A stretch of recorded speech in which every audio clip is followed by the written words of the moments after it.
Olá, paz do Senhor, hoje dia 12 de abril de 2021, o dia que o Senhor já preparou, já concretizou, já manifestou, já tornou uma realidade sobre a tua vida, sobre a tua casa e sobre a tua família. Glória a Deus, estamos lendo sempre, todos os dias, a palavra de Deus, pensando a respeito da palavra de Deus, orando pela nossa casa, pela nossa família, pelos nossos queridos e também pelo nosso Brasil. E por causa disso, com essa intenção, com esse posicionamento, nós queremos colocar diante do Senhor e consagrar, né? Começamos esse final de semana, sexta, sábado, domingo, falando sobre jejum, e hoje estamos começando o jejum, exatamente no dia 12 de abril, e vamos consagrar ao Senhor um jejum que é exatamente aquilo que você tem por mais importante, né? Uns têm a comida, outros têm o café, outros têm uma refeição, outros têm um chocolate, outros têm uma Coca-Cola, né? Alguns que nem como uma das minhas filhas que falou, eu vou fazer jejum de rede social. Então cada um, né, tem a sua particularidade. Ofereça ao Senhor, né, para que nesse momento estejamos concentrados, focados, muito acima do normal, do natural, né, daquilo que fazemos comumente, consagrados e separados para buscar ao Senhor. Então isso é o jejum.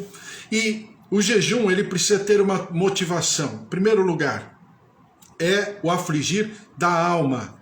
Não é pura e simplesmente um sacrifício físico, corporal, mas é um sacrifício da alma.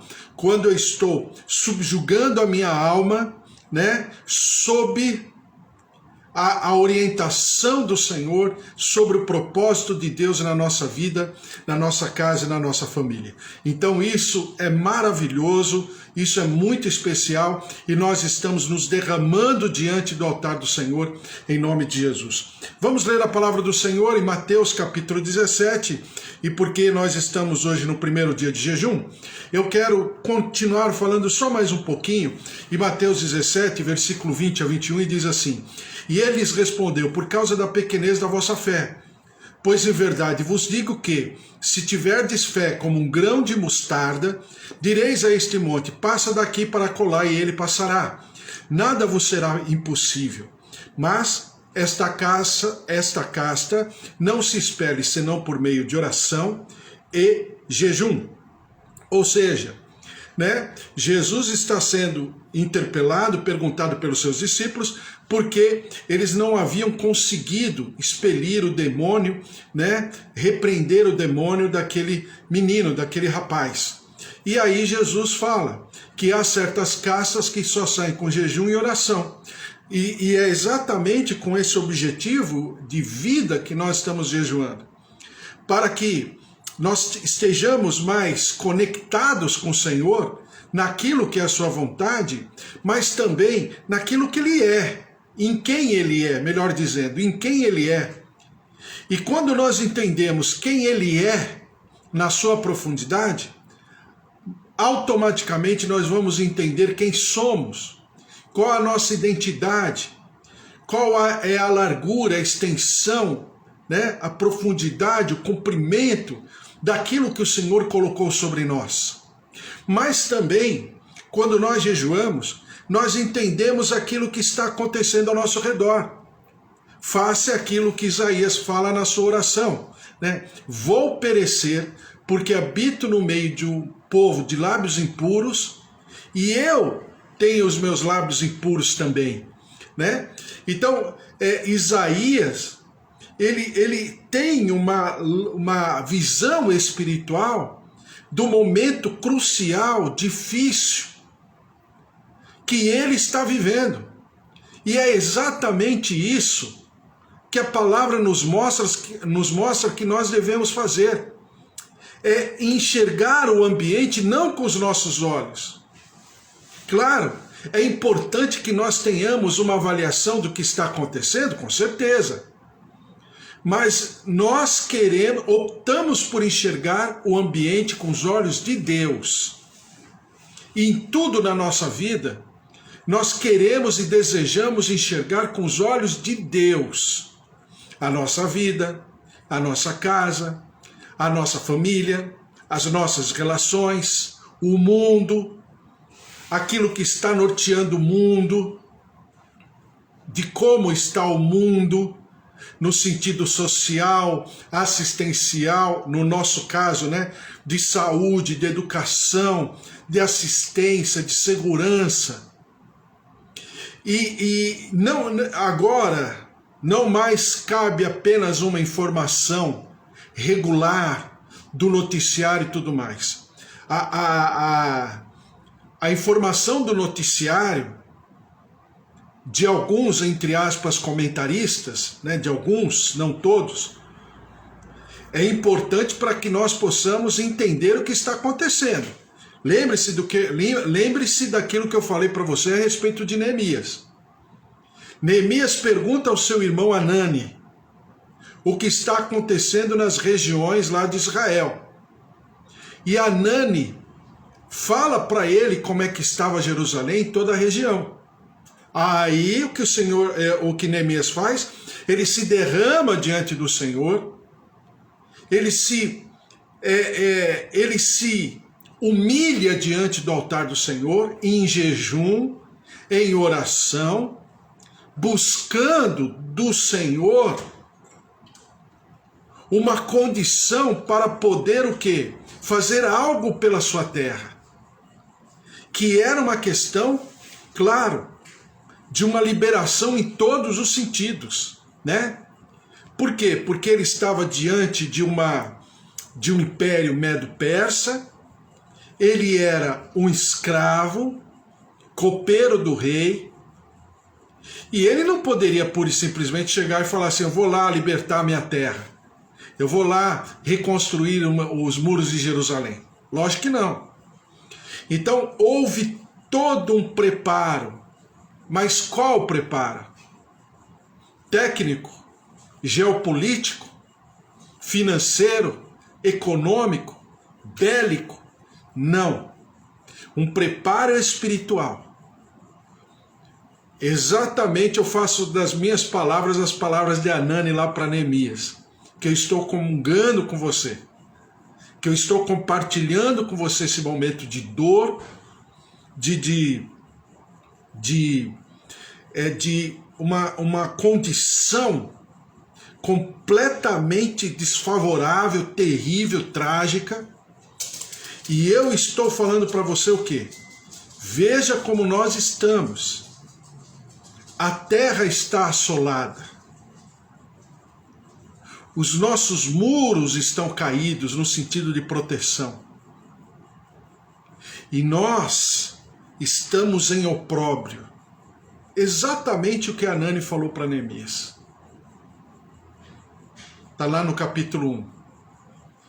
Então, a partir disso, nós vamos jejuar e orar e clamar. Deu para entender? Então vamos falar mais um pouquinho. Mateus capítulo 6, a gente já conversou, diz a palavra que o Senhor nos recomenda, Ele nos sugere que possamos jejuar, porque isso é bom, é saudável jejuar, isso agrada a Deus. Né? Em Mateus 4, por que jejuar? Porque nós queremos o pão que desce do céu, como diz lá em Mateus capítulo 4, nem só de pão viverá o homem, mas de toda a palavra que procede da boca de Deus. Porque quando Jesus foi jejuar no deserto, e a Bíblia fala em Lucas capítulo 4, ele entrou no deserto para jejuar cheio do Espírito Santo. Lembre-se, é uma verdade espiritual. Nós fomos formados pelo Senhor para estarmos cheios, sempre cheios, sempre. A mesma coisa quando eu falo a respeito da adoração. Nós fomos formados pelo Senhor para adorarmos alguém ou algo. Se nós nos propusermos a ir à essência, né, da nossa origem, nós vamos adorar a Deus. Daí o Senhor fala em Eclesiastes que o Senhor nos criou com coração, e a Bíblia diz que sentimento aí não é o coração físico, porque é também o coração físico, mas é no sentido de sentimento. Então a palavra do Senhor fala que o Senhor nos criou com a eternidade em nosso coração. Está lá em Eclesiastes capítulo 3. Então nós fomos criados para a adoração do Senhor. Se nos propõe fazer ou não, é uma outra história. Mas que nós temos isso no nosso interior, nós temos. Exatamente a segunda parte da nossa formação. Nós fomos criados para estarmos sempre cheios. Então, né, eu poderia te falar, repita comigo, eu fui criado para estar cheio. Quando eu não estou cheio do Espírito Santo, eu estou cheio de mim mesmo. Então diz aqui, João capítulo 4, versículo 1. Jesus, cheio do Espírito Santo, voltou do Jordão e foi guiado pelo mesmo Espírito no deserto. Aí no versículo 14 diz assim, então Jesus, no poder do Espírito Santo, regressou para a Galileia. Então ele entra cheio do Espírito. E sai daquele momento de tentação, onde o diabo o tentou por 40 dias. Ele sai daquele ambiente de deserto, onde ele foi tentado, mas conquistou, né? Ele realizou, ele incorporou o seu chamado, a sua constituição, venceu o diabo, e depois a Bíblia diz lá no capítulo 4, versículo 14, Jesus no poder do Espírito, ele entra cheio do Espírito e volta no poder do Espírito. Aí diz assim, e ensinava na sinagoga, sendo glorificado por todos, e a sua fama correu por toda a circunvizinhança. Então, Jesus, e eu vou ler mais tarde, Jesus diz que ele não fez nada que não fosse pelo Espírito Santo, pela vontade do Pai. Jesus não fez nada que não fosse algo projetado pelo Pai. Toda vírgula e todo ponto. Por isso que eu sempre falo para você que Jesus é a Torá, né? No vocabulário hebraico. Jesus é a Bíblia. Jesus é o Novo Testamento. Jesus é o Antigo Testamento. Somos cristocêntricos, né? Na nossa essência de fé. Por quê? Porque para nós a chave hermenêutica da Bíblia tem nome, Jesus Cristo. Então, é exatamente dessa posição, nessa consciência que nós estamos hoje no nosso primeiro dia de jejum. E a palavra do Senhor fala em Joel capítulo 2, ainda assim agora mesmo diz o Senhor, convertei-vos a mim de todo o vosso coração, quer dizer, de todo o vosso sentimento. E essa consagração é realmente, o pessoal está pedindo para orar, né, por algumas pessoas, daqui a pouco nós vamos orar, e é exatamente isso, nesse sentimento, que nós precisamos nos colocar em jejum. Diz aqui, convertei-vos a mim de todo o vosso coração, ou seja, com toda a nossa alma, de todo o nosso entendimento, com todas as nossas forças, né? De toda a nossa capacidade, em outras palavras. Porque é exatamente o que os hebreus escrevem, né?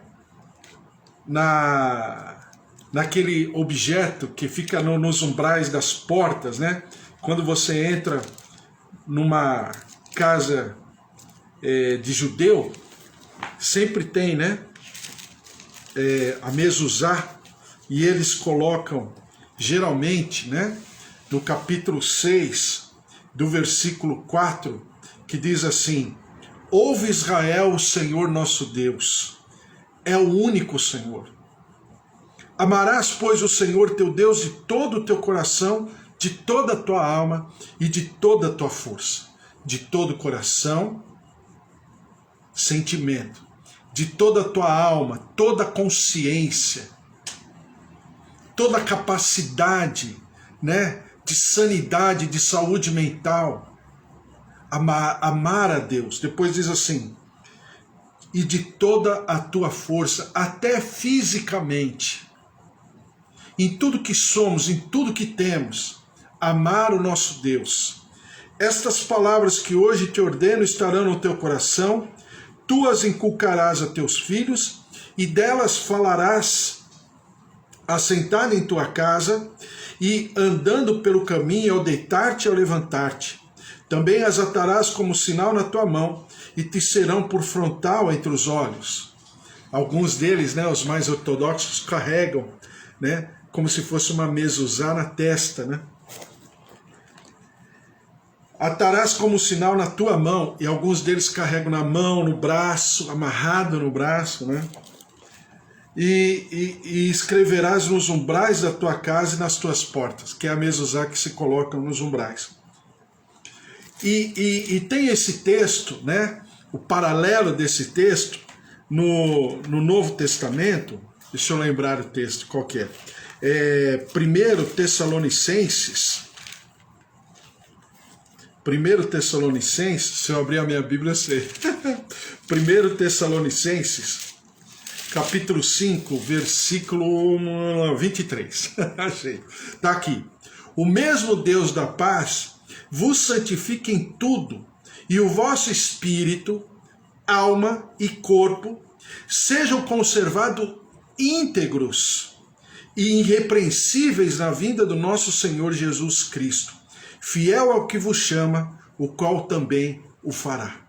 Então é exatamente o que o Senhor está falando através de Paulo, lá na carta aos Tessalonicenses, né, que é uma carta escatológica, mas ele está falando que de todo o nosso espírito, de toda a nossa alma, de todo o nosso corpo. Veja que aí, né, Paulo coloca ele coloca a nossa triunidade, né, de uma maneira a valorizar cada elemento da nossa triunidade. Primeiro, de todo o nosso espírito. Segundo, de toda a nossa alma. Terceiro, de todo o nosso corpo.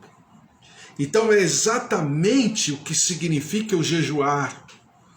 Quando eu jejuo, em primeiríssimo lugar, eu estou jejuando para o Senhor.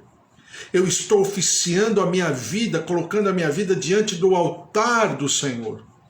Eu estou buscando o seu entendimento. Eu estou buscando a sua compreensão diante dos fatos. Eu estou buscando entender espiritualmente.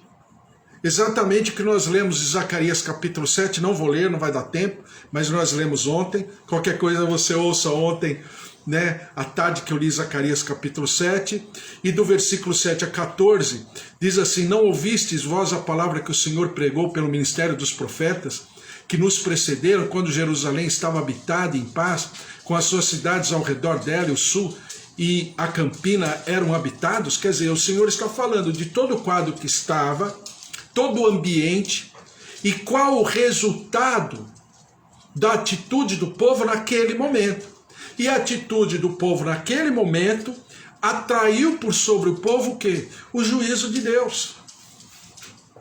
A lógica de Deus. Porque é um povo de propriedade do Senhor. Exatamente o que acontece conosco hoje. Nós somos um povo de propriedade do Senhor. Ora, se somos um povo de propriedade do Senhor, onde os censos dizem por aí que seríamos um povo, né, tidos como cristãos, por volta de, sei lá, 30 milhões, vamos pegar um número mais baixo, 30 milhões. O que são desses 30 milhões? Fazendo alusão àquilo que eu falei quando a gente conversou bastante na semana passada, em Mateus 17, sobre Elias, né?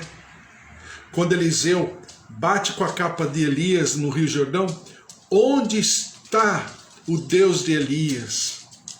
É como se a gente pegasse a capa de Elias hoje, batesse no Rio Jordão, simbolizando essa circunstância que estamos vivendo, e estamos nos perguntando, onde estão os Elias de Deus dentro desses 30 milhões?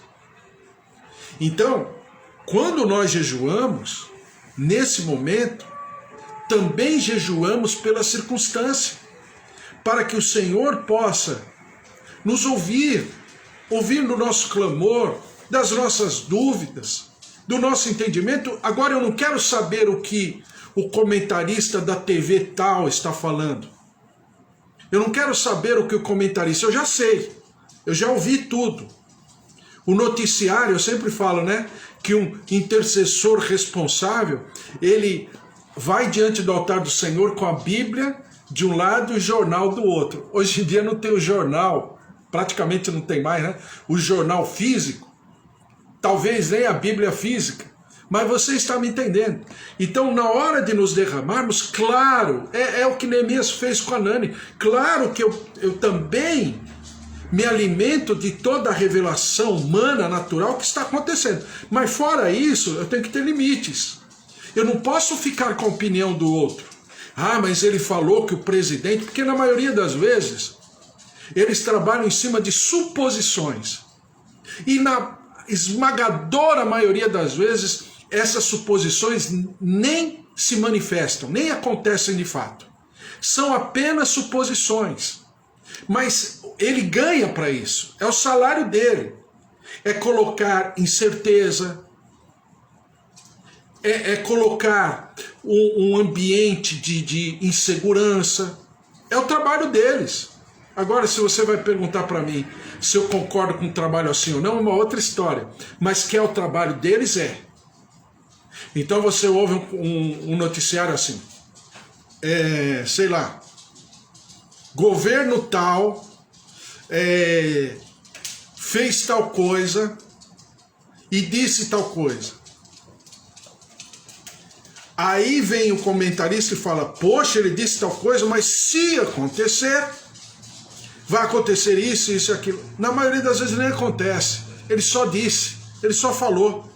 Não passou apenas de um comentário, de uma conversa, de uma pessoa que pensou alto. Mas aí fica a semana inteira discutindo aquilo. E vem o comentarista, e vem o economista, e vem o cientista não sei das quantas, e vem... Por quê? Porque é todo, né, uma estrutura que precisa ser sustentada pelos seus patrocinadores e que precisa causar, na população em geral, causar uma insegurança, e todo mundo fica ouvindo e fica reverberando aquilo. E aí, claro, o patrocinador, que o que lhe interessa é colocar a sua marca em exposição. Aí o patrocinador vê lá, ó, tem tantos frequentadores, seja da página, seja da rede social, seja da TV, ou seja da rádio. E aí, claro, é uma máquina de fazer dinheiro. Então eu, como um servo de Deus, eu preciso entender tudo isso. E eu não posso me deixar levar. A Bíblia fala que nós temos olhos de águia. Aí depois diz assim, olhos de águia que voa. Ou seja, sempre numa visão, né, mais distante do problema. Quando eu estou numa visão mais distante do problema, não estou dentro do problema, ou não me deixo levar para dentro do problema, então eu olho de cima, eu tenho uma visão mais consistente do que está acontecendo.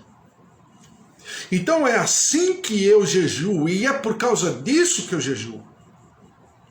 Em primeiríssimo lugar, para me derramar diante do Senhor sempre. Segundo lugar, para saber do ambiente, do que está acontecendo. Depois diz assim, em Isaías 58, e eu quero parar um pouquinho mais, em Isaías 58, de 8 a 14, porque fala sobre o resultado do verdadeiro jejum. E eu sei que eu falei alguma coisa ontem, mas eu vou deixar isso muito mais detalhado. Então diz assim, Isaías 58, de 8 a 14, é o resultado do jejum, tá? Claro que todo o capítulo 58 é o capítulo do jejum. Quando você quiser ensinar alguém, falar, conversar com alguém a respeito do jejum, leia Isaías 58 todo. É igual 1 Coríntios capítulo 15, que fala de morte e fala de ressurreição, e fala da autoridade de Jesus, né? Que vencida foi a morte pela vida.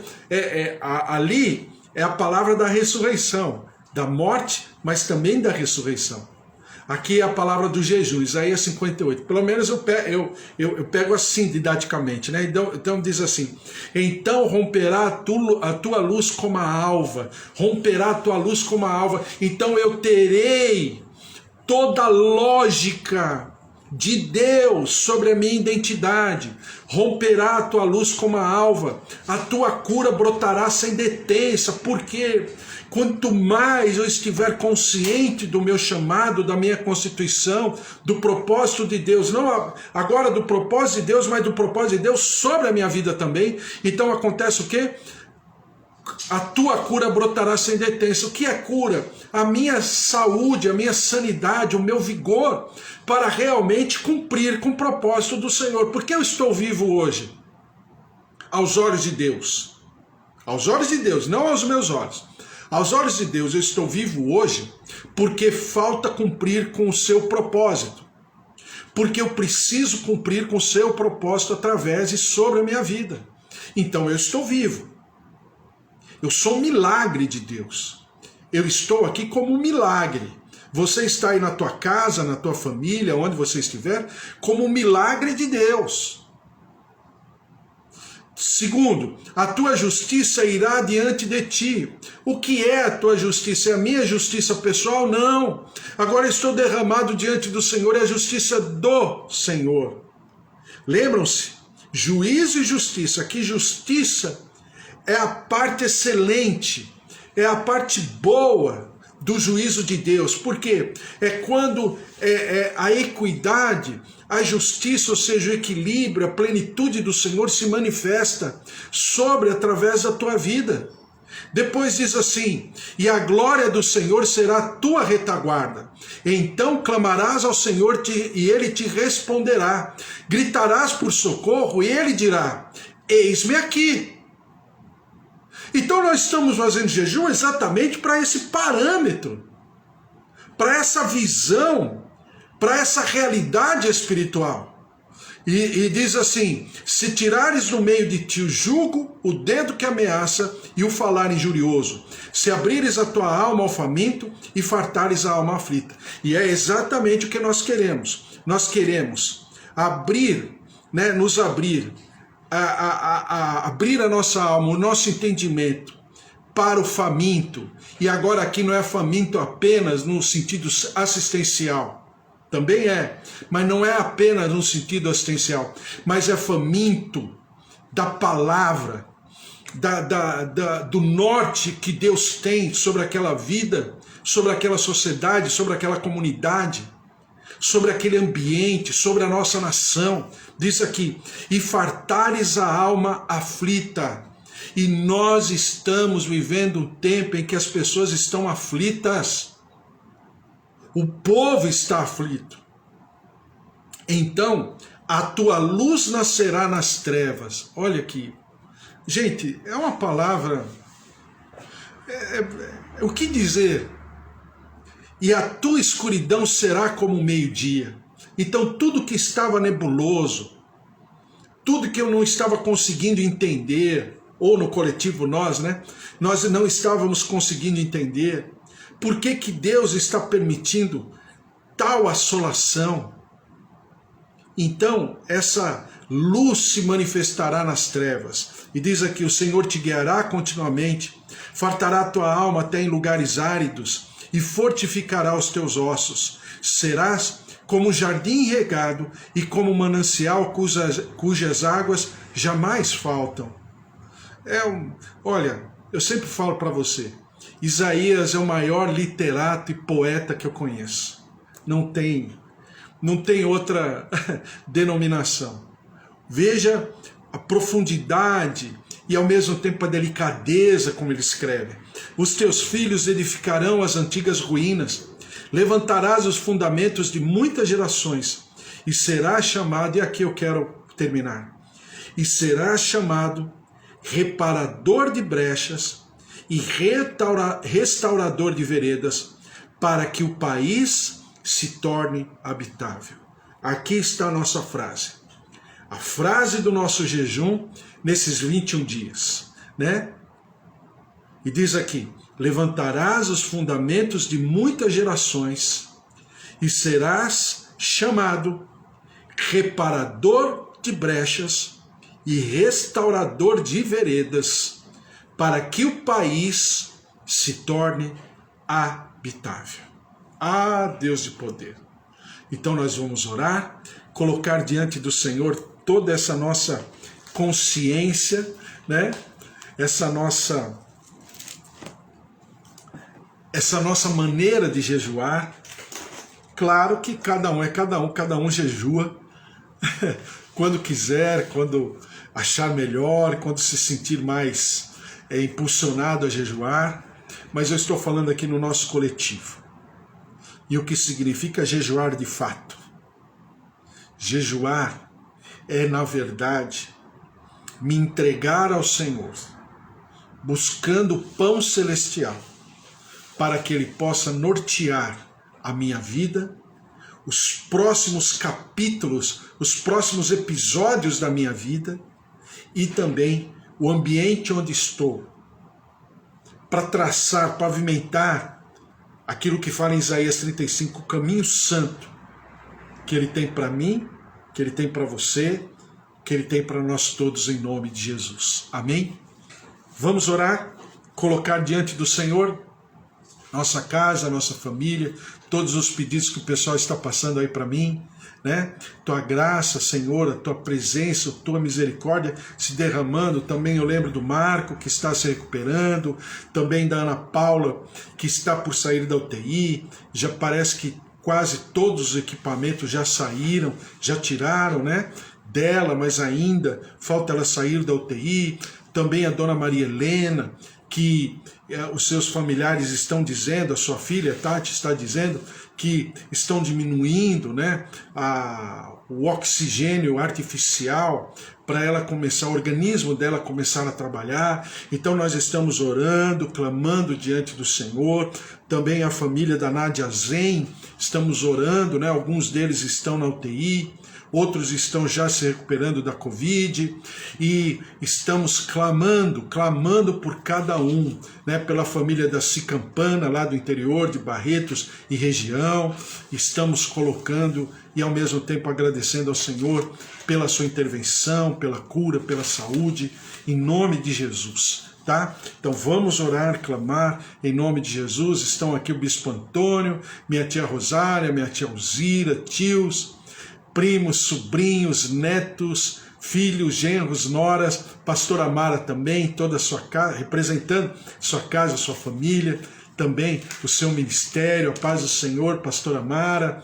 Também estão aqui a Eva, o Carlos, a Márcia, o Fábio, presença, o poder, o mover do Senhor sobre familiares, Luiz Henrique, família, seu Augusto, a Dona Efigênia, também os meus pais, seu João, Dona Dária, seu Toninho, Dona Nadir, a Elô, Wesley, filhos e familiares, a graça, a presença, Magda e Rosa Araújo, e Raquel e Kátia, e a Sônia com a sua filha Tati, que está grávida, já está aí indo para o 8º mês, e todos os nossos queridos, João, Roseli, também a sua filha Clara, que está grávida lá na Alemanha, a glória, a presença, o poder, o mover do Senhor, em nome de Jesus, a presença, a Amanda, seus familiares.